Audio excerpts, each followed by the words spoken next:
Bonjour et bienvenue ici pour le forum Le Monde Nouveau. Nous recevons sur le plateau média Christian Libéros. Bonjour. Vous êtes président de l'UCRM. Et pour vous accompagner, Coralie Hernandez, chargée de mission entreprise. Bonjour Coralie. Enchantée. Bon, déjà pour expliquer un peu au grand public, Christian Libéros, qu'est-ce que l'UCRM en quelques mots? Alors l'UCRM, une association, 45 millions de revenus, 450 personnes.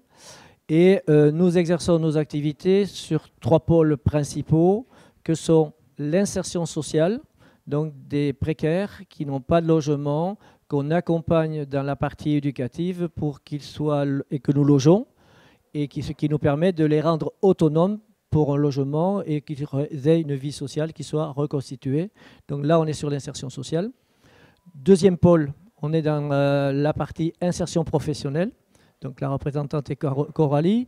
L'insertion professionnelle, nous contractualisons avec France Travail et d'autres collectivités pour le retour à l'emploi, souvent et très souvent, sur des personnes qui ont décroché au niveau enseignement et qui donc sont à récupérer pour la partie placement dans l'emploi.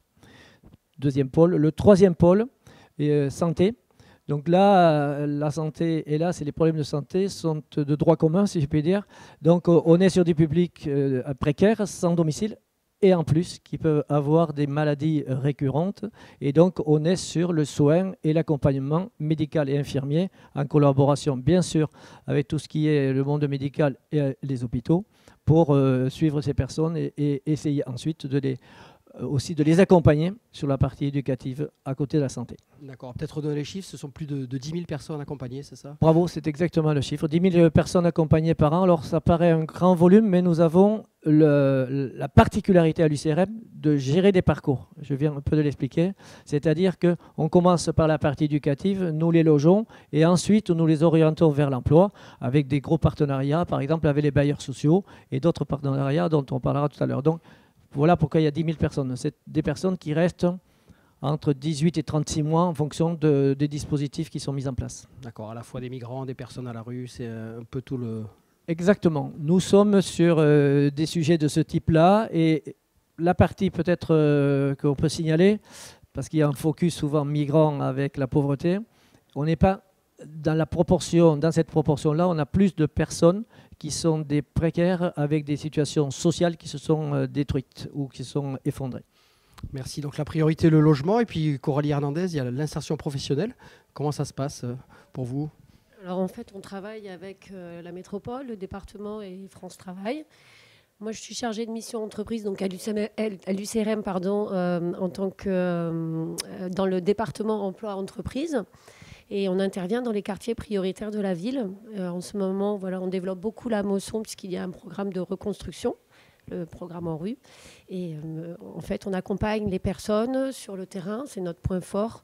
Et c'est vrai qu'on a des bons résultats qui sont vraiment très encourageants. Donc du coup, il s'agit donc de trouver un logement, les faire travailler, et puis la santé, vous en parliez, Christian Libéros. Alors juste peut-être pour préciser, parce que Coralie est modeste, mais sur le terrain, ça signifie qu'à chaque fois qu'il y a des grosses démolitions, de reconstruction des QPV, quartier prioritaire de la ville, oui. Toutes mes excuses. Et donc Coralie intervient, et là elle est en position de médiation, elle rencontre des personnes sur le terrain, elle les entoure, elle les accompagne pour faire le contact avec les entreprises. Et donc, on a, grâce à, je dirais, ce contact terrain, on ne parle même pas d'embauche traditionnelle, on est vraiment sur la mise en relation, c'est ça? Vas-y, Coralie. On fait de la mise en relation directe. On accompagne les personnes dans les entreprises, sur les postes, si on peut, c'est la majorité. Et en fait, on y travaille sans CV, sans lettre de motivation. On casse tous les codes et les préjugés et on développe des partenariats aussi comme ça. Les entreprises nous font confiance, les personnes qu'on accompagne également. Et ce qui est intéressant, c'est qu'en fait, on accompagne les personnes, des demandeurs d'emploi des quartiers prioritaires, mais qui ont tout âge. Donc nous, on a cette spécificité à l'UCRM et de toute qualification, de tout niveau de qualification. Aujourd'hui, c'est vrai que depuis le mois de janvier, j'ai accompagné 89 personnes Et 75% d'entre elles, alors c'est vrai que je suis assez fière de ce chiffre, je suis désolée, mais ont trouvé un emploi durable, ça veut dire un contrat de plus de 6 mois, ou sont partis en formation qualifiante. Donc c'est vrai qu'on a vraiment un énorme résultat. La méthode IOD, c'est vrai qu'elle fait ses preuves, puisqu'on fait vraiment, on casse les codes. IOD, oui, pardon, excusez-moi, intervention, offre-demande. Donc on appuie vraiment là-dessus et on casse les codes et on met les personnes en situation de travail pour les demandeurs d'emploi. Et les entreprises, elles voient aussi que les personnes sont motivées et ont envie de s'impliquer dans leur entreprise. D'accord, c'est des chiffres assez impressionnants, 75, donc il faut les loger, trouver du travail. Et puis un petit mot peut-être, Christian Libéraux, sur la santé, c'est quand même primordial. Je me permets de rebondir, Yannick. C'est vrai qu'on parle souvent négativement des quartiers prioritaires. Et là, on voit que si on fait la démarche, on est sur des publics beaucoup moins compliqués que l'insertion sociale que j'évoquais tout à l'heure, des publics qui viennent, qui sont vraiment déstructurés. Donc voilà, à souligner. On passe à la santé, effectivement, parce que c'est la question posée. Donc sur la santé, donc, on est en partenariat, si je peux dire, avec l'ARS, donc l'Agence régionale de santé. Et nous avons différents dispositifs qui commencent par toutes les pathologies chroniques, comme le commun des mortels. Et on va le dire hélas, parce qu'on est obligé de le dire comme ça, on a de plus en plus des jeunes, des ados, qui sont avec des situations sociales dégradées, ce que j'évoquais tout à l'heure, et donc avec des situations de drogue et de difficultés de comportement dans la société très, très marquées. Dernier point aussi qu'on peut souligner sur cette partie santé, on accompagne des femmes avec enfants, des femmes qui accouchent de la rue, des femmes qui ont des enfants très jeunes à la rue. Et donc ça aussi, ça fait partie de l'accompagnement, je dirais, et les problèmes de pathologie qui sont derrière et que l'on comprend, font qu'on est sur cet accompagnement également. Merci. Il était presque évident que l'UCRM s'associe au monde nouveau. C'est quoi un peu la philosophie? Qu'est-ce que vous pouvez partager? Vous avez cette notion très pertinente de ville apaisée. Vous pouvez m'en dire quelques mots? Oui, très bien. D'abord, on remercie les organisateurs de nous inviter. D'abord, c'est déjà la première chose. La deuxième, c'est qu'effectivement, le monde nouveau, bon, on peut essayer de se dessiner sur les points les plus sensibles. Certains sont sur l'énergie, d'autres sur le transport. Nous, ce n'est pas notre domaine.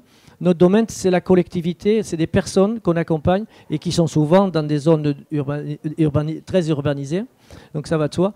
Donc on parle, et on a déjà échangé d'ici au Monde Nouveau, du sujet de la ville apaisée. C'est un sujet qui nous préoccupe. Premièrement, on en a parlé un tout petit peu ensemble, Yannick, c'est qu'il nous préoccupe parce que ce soit au niveau migrant, entre les problèmes de la planète qui sont traités ici, et deuxièmement, les problèmes de guerre qui se développent de plus en plus, nous avons ce sujet qui augmente en permanence. Premier point. Deuxième point, sur la partie, je dirais, sociale, je l'ai évoqué tout à l'heure, non seulement on a des personnes, encore une fois, qui sont à la rue, qui n'ont pas de logement, mais on a des personnes qui ont une dégradation psychologique de plus en plus forte.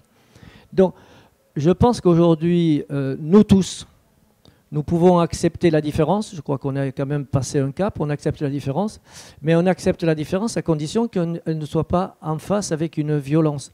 Et donc cette ville apaisée, c'est d'essayer d'accompagner très rapidement, et là avec les services de la préfecture, avec les services de la DETS, nous sommes en partenariat très fort pour intervenir très tôt, que les sujets de rue ne soient pas des sujets d'agressivité.